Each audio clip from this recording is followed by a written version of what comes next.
भाग 4 में आपका स्वागत है। अध्याय 4, शून्य का घेरा और भटकती रूहें।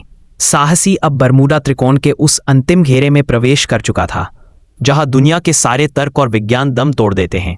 पीतल का पुराना कंपास पागलों की तरह अपनी धुरी पर घूम रहा था, जैसे वह उत्तर दिशा को पूरी तरह भूल चुका हो। लहरें जो अब तक 15 फुट ऊंची उठकर जहाज को डुबो देने की धमकी दे रही थीं, अचानक बिल्कुल शांत हो गईं। लेकिन यह शांति सुकून देने वाली नहीं, बल्कि रोंगटे खड़े कर देने वाली थी। एक घना दूधिया सफेद कोहरा चारों ओर से साहसी को ऐसे घेरने लगा जैसे कोई विशाल अजगर अपने शिकार को लपेट रहा हो। मधुर ने घबराकर पीछे मुड़कर देखा और उसकी आंखें फटी की फटी रह गईं। ब्लैक शैडो जो कुछ पल पहले उनके बिल्कुल करीब था, उस कोहरे की दीवार के पीछे ऐसे उछल हो गया जैसे उसका कभी अस्तित्व ही न रहा हो। ना इंजन की गूंज बची थी, ना लहरों का शोर, बस एक भारी और डरावना सन्नाटा चारों ओर पसरा था। दादाजी रमेश ने जहाज के पुराने रडार को ठीक करने की कोशिश की, जिसकी स्क्रीन पर अजीब सी हरी रोशनी रह रहकर कौंध रही थी। अचानक रडार की स्क्रीन पर दर्जनों चमकदार बिंदु उभरने लगे जो किसी पागलों की तरह नाच रहे थे। मधुर ने डरते हुए पूछा कि क्या ये जोरान के और जहाज हैं, लेकिन दादाजी ने गंभीर स्वर में बताया कि ये जहाज नहीं बल्कि उन जहाजों और विमानों की यादें हैं जिन्हें इस त्रिकोण ने दशकों पहले अपने अंदर निगल लिया था। रडार उन वस्तुओं को पकड़ रहा था जो अब इस भौतिक दुनिया का हिस्सा नहीं थी।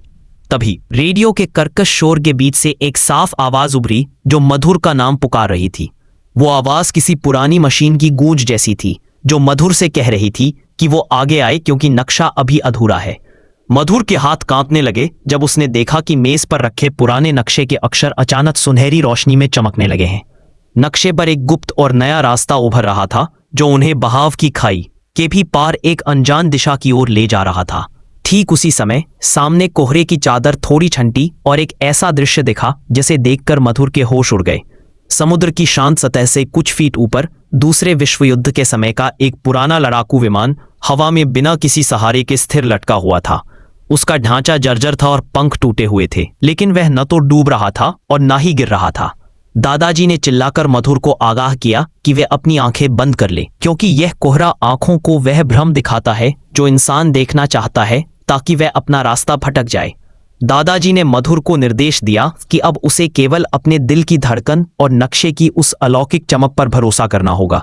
उन्होंने इंजन का लीवर पूरी शक्ति से आगे धकेल दिया। जहाज ने एक लंबी और तीखी आवाज निकाली और उस घने कोहरे को चीरते हुए आगे बढ़ गया। पीछे से अचानक जोरान के जहाज का सायरन फिर से सुनाई दिया, लेकिन इस बार वह सायरन किसी इंसान की पुकार नहीं बल्कि किसी शिकारी की दहाड़ जैसा लग रहा था। साहसी अब एक ऐसी अज्ञात सुरंग में प्रवेश कर रहा था जहां से वापसी का कोई रास्ता नहीं था और सामने केवल रहस्यमयी नीली रोशनी का अंतहीन विस्तार था। कहानी अभी खत्म नहीं हुई है। जल्द ही मिलते हैं भाग 5 के साथ।